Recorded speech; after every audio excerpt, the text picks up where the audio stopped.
오늘 성탄절을 앞두고 대강절에게 주시는 말씀은 열왕기상 18장 20절, 21절, 19절에 1절, 2절, 9절에서부터 13절까지 말씀.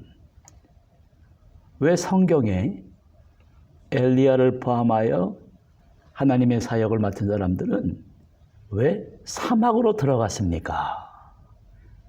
그 제목을 통해 은혜 나누고자 합니다. 본문은 지금 역사 속에 이스라엘이라는 나라가 지금 역사의 저 뒤편으로 사라질 그 위기를 보여줍니다. 그러나 동시에 한 인간 엘리야 자신과 국가의 운명을 구하는 방법을 보여줍니다. 그것이 무엇입니까? 성경은 사람 자신이 먼저 그냥 현실에 안주해 있는 것이 아니라 더 나은 존재로 변해야 하고, 이것이 바로 우리의 사는 이유와 목적이며 그 이유와 목적을 찾는 과정이 참으로 이해하기가 어렵습니다. 신비롭기만 하다고 우리에게 말씀합니다. 왜냐하면 이해되지 않는 이 어려운 현실을 극복하기 위해서는 사막으로, 고난의 광야로 들어가야 한다는 것입니다.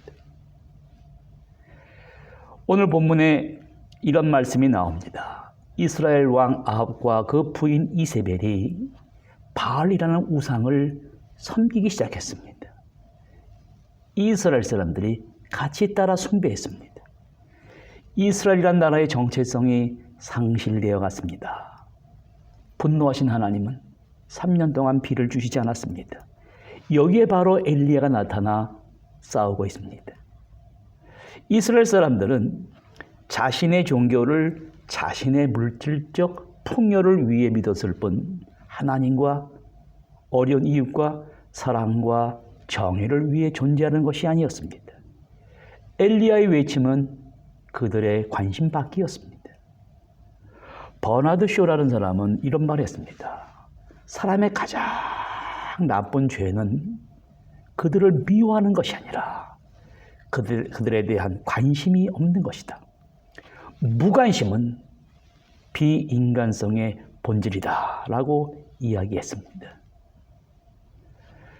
오늘도 많은 사람들이 더 많은 지식으로 무장하고 경쟁에서 이기고 싶어하고 돈과 명성과 권력이 행복을 가져다 줄 것이라고 믿습니다. 하지만 이러한 자신에게만 집중되어 있고 같은 공동체에 대해 무관심이 지속되는 삶은 시간이 지날수록 행복보다는 공허로 가득 차 있다는 사실을 알고 후회하게 된다는 것입니다.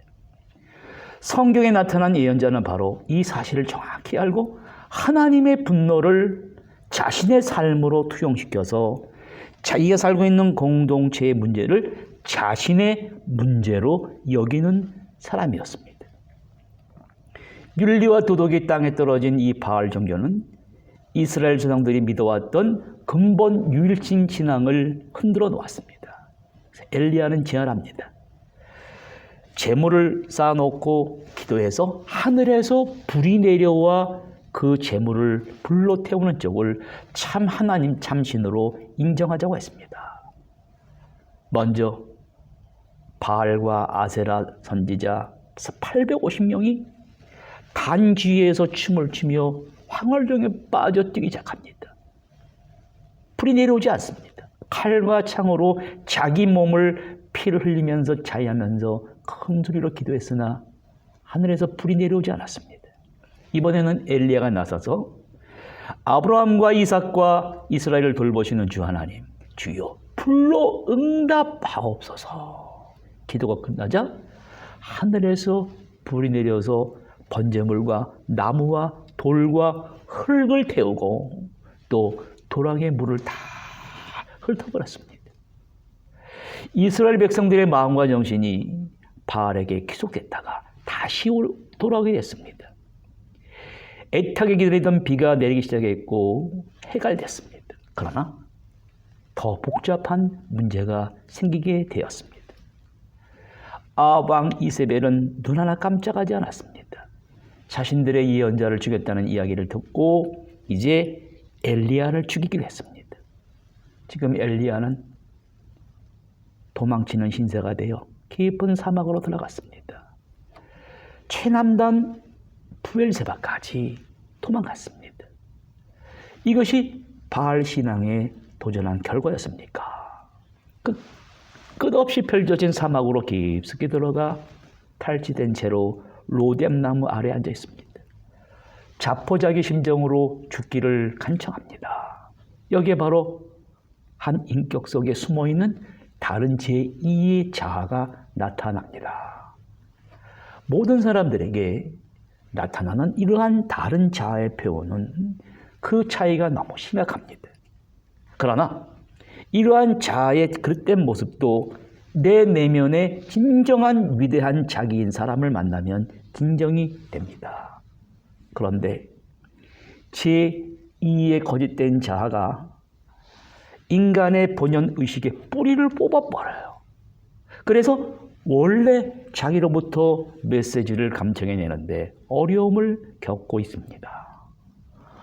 온전한 성장을 이루기 위한 인격체란 내 마음속에 거짓된 자아가 진실한 자아로부터 자기로부터 나오는 메시지를 얼마나 귀를 기울일 준비가 되었느냐에 달려있다고 합니다.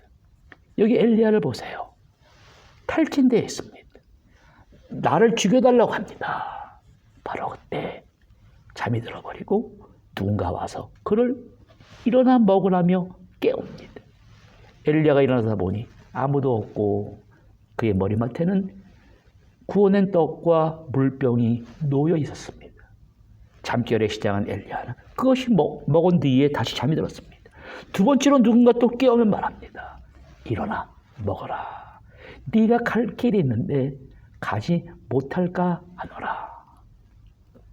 상심에 있는 엘리야에게 갈 길이 남았다는 것은 무슨 의미입니까?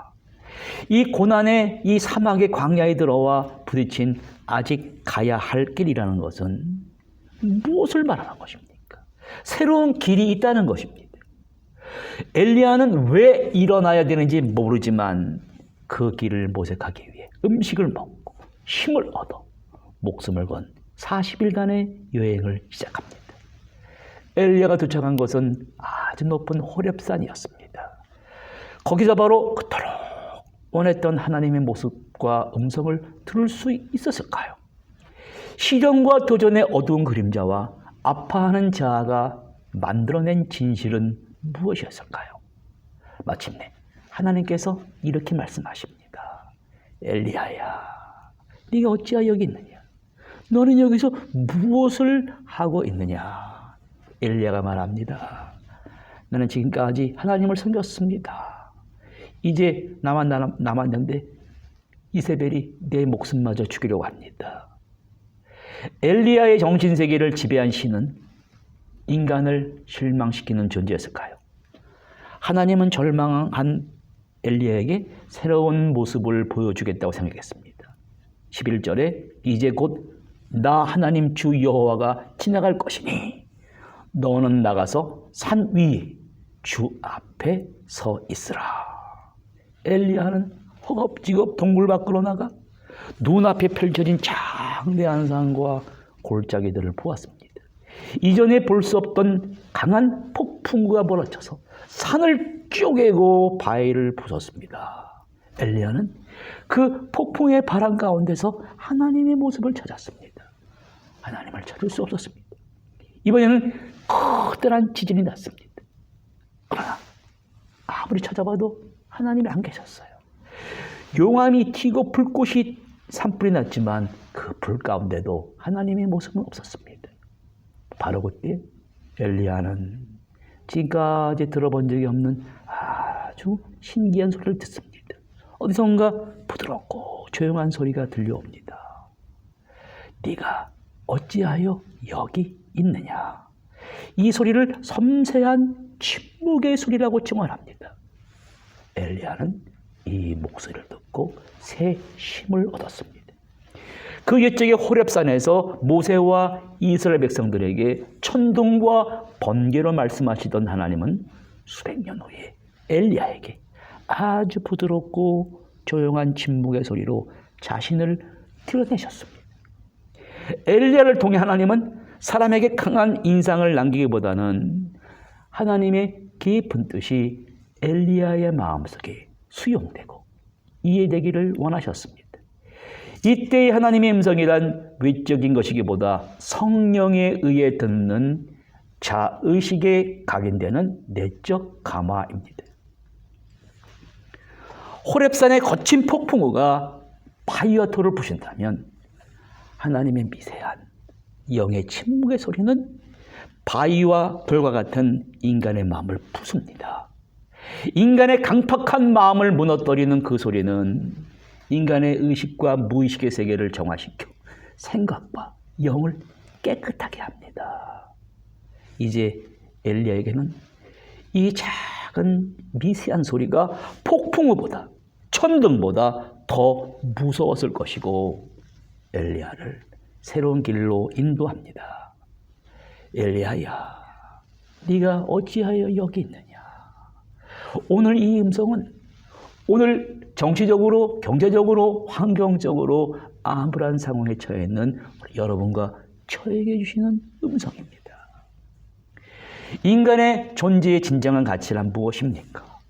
개개인의 본능과 배고픔과 권력과 성과 적자 생존과 종의 보전 같은 일정한 목적에 부합하는 메커니즘이 아닙니다. 그 까닭은 인간은 먹고 마시는 것이 아니라 궁극적으로 어떠한 인간이 되어야 하는 것이기 때문입니다. 우리의 내적인 이 심리 현실은 단순한 본능의 욕구를 초월해 살아있는 신비함을 드러내는 것입니다. 그것은 내 안에 진정한 내가 하나님의 영과 통합될 때 가능해집니다. 여기 엘리야의 모습은 예전의 엘리야가 아닙니다. 환희에 찬 엘리야는 얼굴을 감쌌습니다. 하나님은 좀 전에 말한 것 같은 질문을 다시 합니다. 엘리야야, 너는 무엇을 하고 있느냐? 엘리야가 동일한 대답을 했습니다. 나는 지금까지 열정적으로 하나님을 섬겼습니다. 나만 홀로 남았는데 저 이세벨이 내 목숨마저 죽이려고 합니다. 사람이 원하는 것은 예로부터 지금이나 같습니다. 그러나 하나님이 원하시는 일과 내가 원하는 일을 분리할 수 있어야 됩니다. 이제 새로운 미션을 부여받을 마음의 준비를 마쳤습니다. 하나님은 엘리야에게 저 어둡고 캄캄한 세상 속으로 내려가 너의 생각이 아닌 하나님의 뜻을 펼치라고 이렇게 말씀하셨습니다. 너는 아람 왕 하사엘에게 기름을 부어서 왕으로 세우고 또 님시 아들 예후의 기름을 부어 이스라엘 왕으로 세우고 엘리사에게 기름을 부어서 내 뒤를 이을 예언자로 세워라.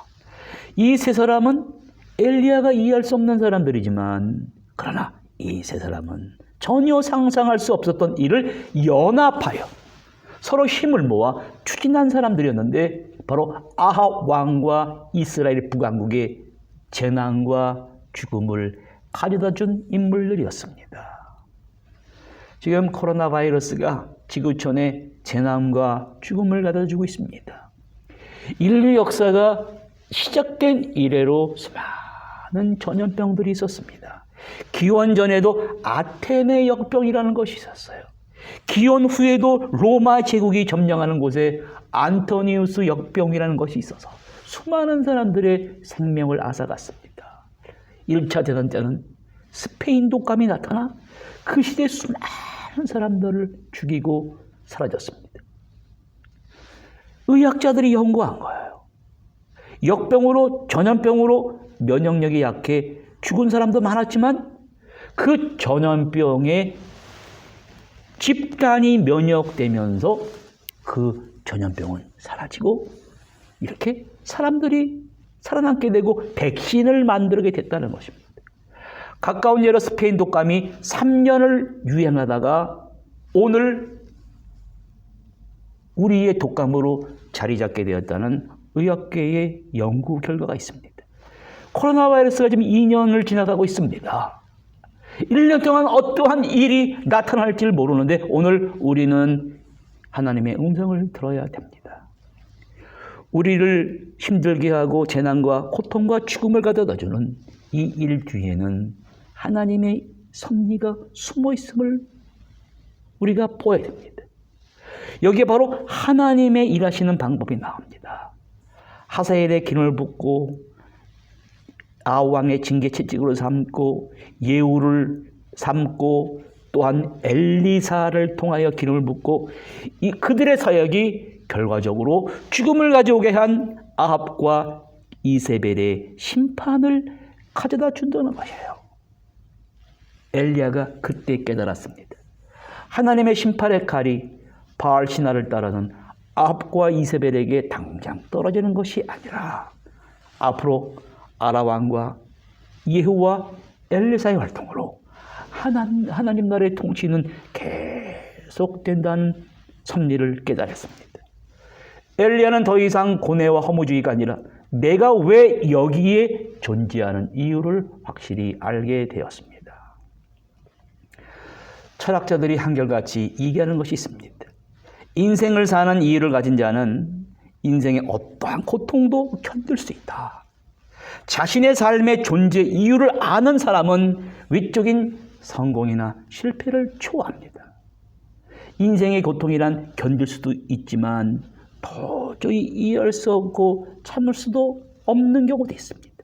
그때 살아야만 하는 이유를 지닌 사람은 그것을 극복할 수 있습니다.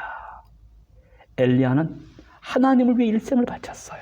그러나 고통이 닥쳐왔을 때 자기 삶의 존재 이유를 알지 못했지만 호렙산에 들어가서 자신을 변화시킨 하나님을 발견하고 들려오는 미세한 부드럽고 조용한 속삭임 음성을 듣고 하나님의 섭리를 깨닫게 되었습니다. 기원 후에 이러한 일이 있었습니다. 로마의 기독교가 공인되기 전에는 순교자들이 속출했습니다.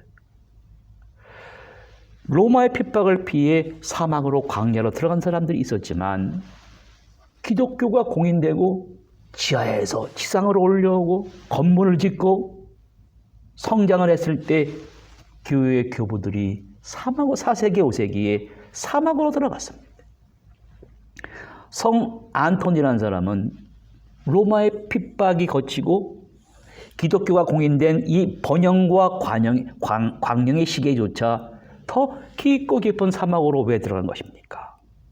놀랍게도 그들은 도피한 것이 아니에요.